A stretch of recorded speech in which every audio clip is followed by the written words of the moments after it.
থেকে কয়েক মাস আগেই করা হয়েছিল যে রাজনৈতিক দলগুলো পরস্পরের প্রতি কাদা ছোড়াছুড়ি করবে, দেশটাকে বিভক্ত করতে করতে ছোট ছোট উপদলে পরিণত করবে। সেই আশঙ্কাটা যেন সত্য হতে চলেছে। আমরা অনেক দিন ধরে লক্ষ্য করছিলাম দু তিনটা পক্ষ হয়ে গিয়েছে, একদিকে বিএনপি, আরেকদিকে জামাত, এনসিপি, ইসলামী আন্দোলন, মাঝখানে সরকার যেন খেলা দেখছে, সমস্ত পট সাজিয়ে দিয়ে সে যেন খেলা দেখছে। পরস্পরের প্রতি যে এই যে বিক্ষোভ, পরস্পরের প্রতি যে ঘৃণা ছড়ানোর যে রাজনীতি, যেটা আমরা কখনোই দেখতে চাইনি, সেটাই আমাদেরকে দেখতে হচ্ছে। কি বলেছি গত কয়েক মাসে ভাবুন তো আপনারা, ইদানিং যেটা হচ্ছে, বিশেষ করে মিটফোর্ডের ওই সোহাগের হত্যার পরে জাতীয় নাগরিক পার্টি এবং জাতীয়তাবাদী দল বিএনপি, এনসিপি এবং বিএনপি, তারা পরস্পরের বিরুদ্ধে কি কি কথা বলছে, আমি দুই একটা কথা কেবল আপনাদেরকে একটু স্মরণ করে দিতে চাই। শুনলে আপনারাও মন খারাপ করবেন, আমিও মন খারাপ করেছি। কিন্তু বলেছে কি, নাহিদ ইসলাম বিএনপিকে সরাসরি চাঁদাবাজদের দল হিসেবে আখ্যায়িত করেছে। আমরা মাঝে মাঝে বলি যে আপনি আচরি ধর্ম। চাঁদাবাজের অভিযোগ কি এনসিপির বিরুদ্ধে নেই?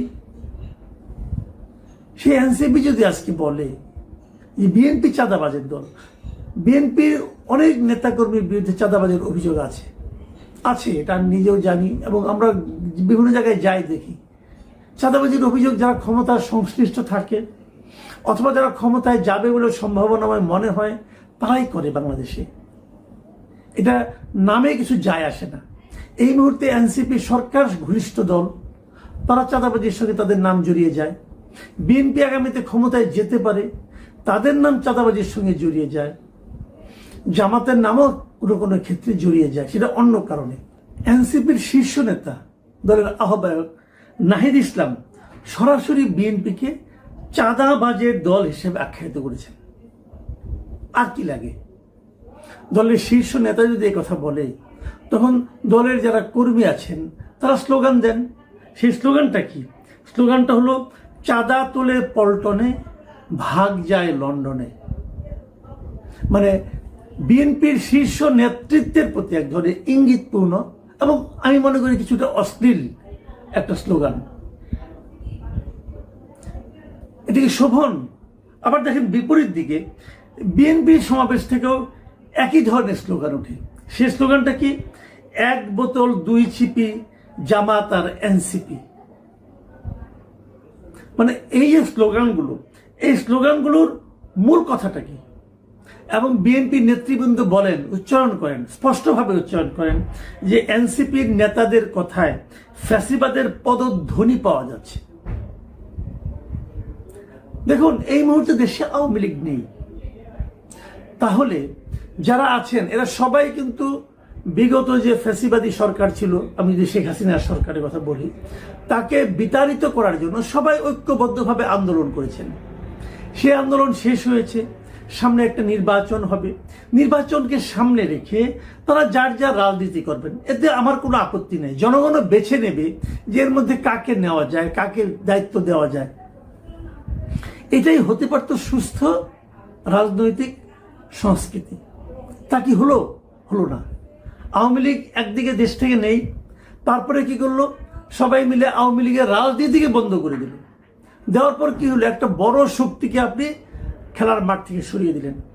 এখন যে কটা শক্তি আছে এদের মধ্যে এরকম কাদা ছোড়াছুড়ি শুরু হয়ে গেল। আমরা কি এর জন্য আন্দোলন করেছিলাম?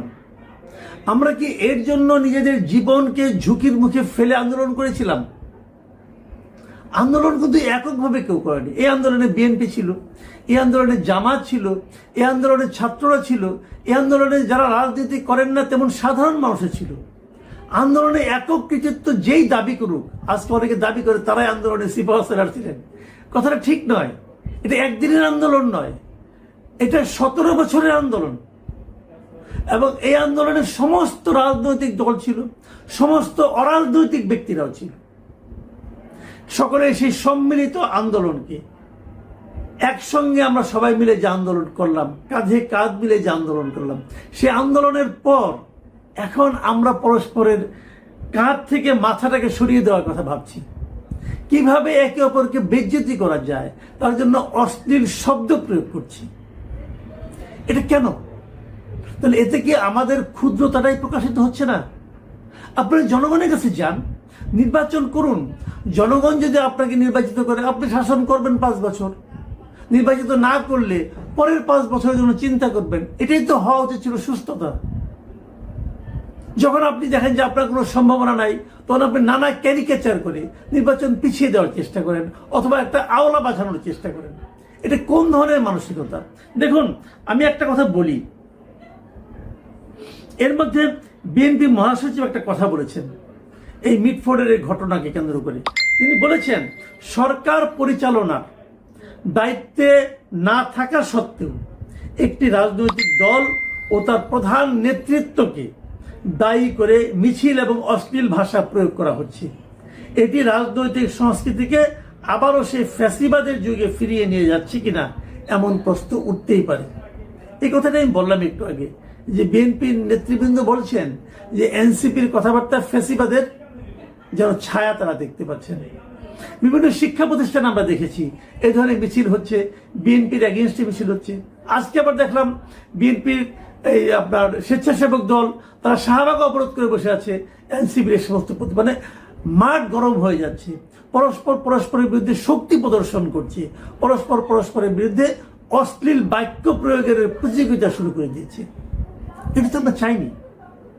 আপনারা খেয়াল করতে পারবেন, বেশি দিন আগে না, গত 25শে ফেব্রুয়ারি জাতীয় শহীদ সেনা দিবস উপলক্ষে রাওয়া ক্লাবের একটা মিটিংয়ে, একটা অনুষ্ঠানে সেনাপ্রধান কিছু কথা বলেছিলেন। আপনাদের মনে আছে, এটা নিয়ে অনেক বিতর্ক হয়েছিল। তিনি কি বলেছিলেন আজকের এই বাস্তবতায় আমি সেই কথাগুলো আরেকবার আপনাদেরকে স্মরণ করিয়ে দিতে চাই। তিনি বলেছিলেন, নিজেরা কাদা ছোড়াছুড়ি, মারামারি ও কাটাকাটি করলে দেশ ও জাতির স্বাধীনতা সার্বভৌমত্ব বিপন্ন হবে। এই দেশ আমাদের, আমরা সবাই সুখে শান্তিতে থাকতে চাই। আমরা চাই না হানাহানি, কাটাকাটি, মারামারি। দেখুন, উনি আজকের থেকে 6 মাস আগে যে কথাগুলি বলেছিলেন সেটাই কিন্তু এখন আমরা দেখতে পাচ্ছি। তিনি বলেছিলেন, আমাদের মতের বিরোধ থাকতে পারে, চিন্তা চেতনার বিরোধ থাকতে পারে, কিন্তু দিন শেষে আমরা সবাই দেশ ও জাতির দিকে খেয়াল করে সবাই যেন এক থাকতে পারি। কেবল এক থাকলেই এ দেশ উন্নত হবে, সঠিক পথে পরিচালিত হবে। না হলে আমরা আরো সমস্যার মধ্যে পড়ে যাব। ওই দিকে আমরা যেতে চাই না। খেয়াল করুন, উনি কিন্তু সবাই মিলে এক থাকতে বলেছেন। আমিও বারবার, এর আগে অনেকবার আওয়ামী লীগ আমলে আমি বহুবার বলেছি যে একটা জাতিকে সামনের দিকে অগ্রসর করতে হলে ঐক্যবদ্ধ থাকতে হয়। বিভক্ত জাতি কখনো অগ্রসর হতে পারে না। আমরা আওয়ামী লীগ আমলে দেখেছি, তারা স্বাধীনতার চেতনার কথা বলে দেশটাকে বিভক্ত করেছে। জামাতকে দেশ থেকে বের করে, জামাতকে নিষিদ্ধ করতেছে। মানে যারা জামাত করে তারা দেশে থাকতে পারবে না। তারা বিএনপিকে সন্ত্রাসী দল হিসেবে আখ্যায়িত করার চেষ্টা করেছে। তার মানে যারা বিএনপি অথবা জামাত করে তাদের জন্য এই দেশে থাকাই চলবে না। আমি বারবার প্রশ্ন করেছি, তাদেরকে আপনি কি করবেন? বঙ্গোপসাগরে ফেলে দেবেন? এটা তো একটা দুইটা লোক না। যে প্রশ্ন তখন করেছি সেই প্রশ্ন এখন উল্টো করে করতে হয়। এখনো একই কাজ চলছে। কে কবে আওয়ামী লীগ করেছে, কে কবে আওয়ামী লীগের লোকের সঙ্গে হেঁটেছে, ঘুরেছে, বেরিয়েছে, তাদেরকে ফ্যাসিবাদের দোষী হিসেবে আখ্যায়িত করা হচ্ছে, মব তৈরি করা হচ্ছে। এইভাবে জাতিকে যদি বিভক্ত করেন আপনারা, দেশটাকে কিভাবে অগ্রসর করবেন? যে বছর আমি হিসাব করে দেখেছিলাম, যেবার আওয়ামী লীগ সবচেয়ে কম ভোট পায়, সেবারও আওয়ামী লীগ 2.25 কোটি ভোট পায়। তো এত লোককে আপনারা কি বঙ্গোপসাগরে ফেলে দেবেন? এইভাবে দেশ অগ্রসর হতে পারবে না। যে কথাটা আজকের থেকে 5 মাস আগে সেনাপ্রধান বলেছিলেন, তিনি বলেছিলেন, আমি আপনাদের সতর্ক করে দিচ্ছি, পরে বলবেন সতর্ক করিনি। এই দেশ আমাদের সবার, আমরা সবাই সুখে শান্তিতে থাকতে চাই। ঠিক একই কথা আমরাও বলতে চাই। আপনি বিএনপি করুন ভাই, কোনো সমস্যা নাই। আপনি এনসিপি করুন, তাও আপনার স্বাধীনতা। আপনি জামাত করুন, তাতেও আমার কোনো আপত্তি নাই। কিন্তু আমাদের জীবনকে দুর্বিষহ করে দেবেন না। আমরা জামাত বুঝি না, আওয়ামী লীগ বুঝি না, বিএনপি বুঝি না, এনসিপি বুঝি না। আমরা বুঝি, আমরা সাধারণ মানুষ, আমরা শান্তিতে থাকতে চাই। আপনাদের এই মারামারি হুড়োহুড়ির যে উত্তাপ, সেই উত্তাপ থেকে আমরা মুক্ত থাকতে চাই। আমরা আর বিশৃঙ্খলা চাই না ভাই। প্লিজ, হয় আপনারা শুধরে যান অথবা আমাদের মাফ করে দেন।